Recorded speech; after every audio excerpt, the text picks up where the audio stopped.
देश भर में नीट परीक्षा को लेकर जो बवाल मचा हुआ है, नीट परीक्षा जैसे ही लीक हुई तो उसके बाद लगातार छात्र काफी विरोध करने लगे और उसका जिन्न अभी शांत ही नहीं हुआ था कि बिलासपुर के गुरु घासीदास केंद्रीय विश्वविद्यालय भी इन विवाद में शामिल हो गया है।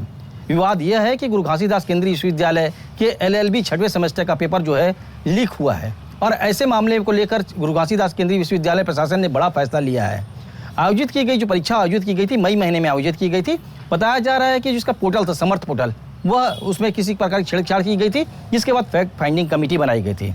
इस कमेटी के द्वारा जांच किया जा रहा था कि पोर्टल क्या हुआ है, किसी ने हैक किया है, क्या है। लेकिन फैक्ट फाइंडिंग कमेटी ने 1.5 महीने पहले जो अपनी रिपोर्ट जो है वो इस गुरु घासीदास केंद्रीय विश्वविद्यालय प्रशासन को दे दी थी। लेकिन प्रशासन के द्वारा अभी तक उस पर कोई कार्रवाई नहीं की गई और अचानक यह फैसला लिया गया कि 6वें सेमेस्टर का पेपर गुरु घासीदास विश्वविद्यालय के LLB का है, उसे कैंसिल करते हुए फिर से पुनः परीक्षा जो 27 जुलाई को पुनः आयोजित करने का शेड्यूल जारी कर दिया है। परीक्षा रद्द होने की सूचना मिलते ही बड़ी संख्या में छात्र जो है प्रशासनिक भवन पहुंचे हुए हैं और लगातार अपना विरोध प्रदर्शन कर रहे हैं, नारेबाजी कर रहे हैं।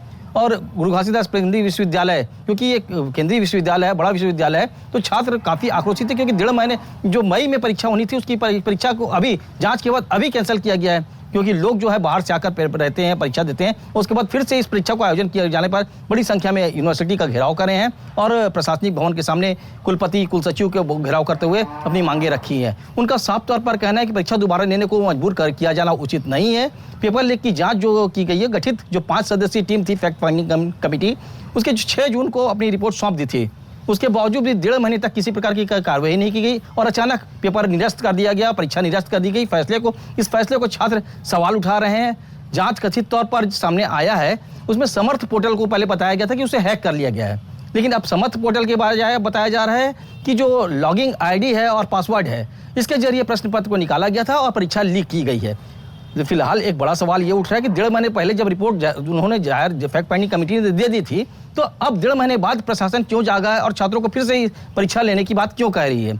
फिलहाल प्रशासन की समझाइश के बाद जो आंदोलन तो समाप्त जरूर हो गया है, लेकिन छात्र काफी आक्रोशित हैं और लगातार यूनिवर्सिटी के खिलाफ आंदोलन की बात कर रहे हैं। शैलेंद्र सिंह ठाकुर, जी मीडिया।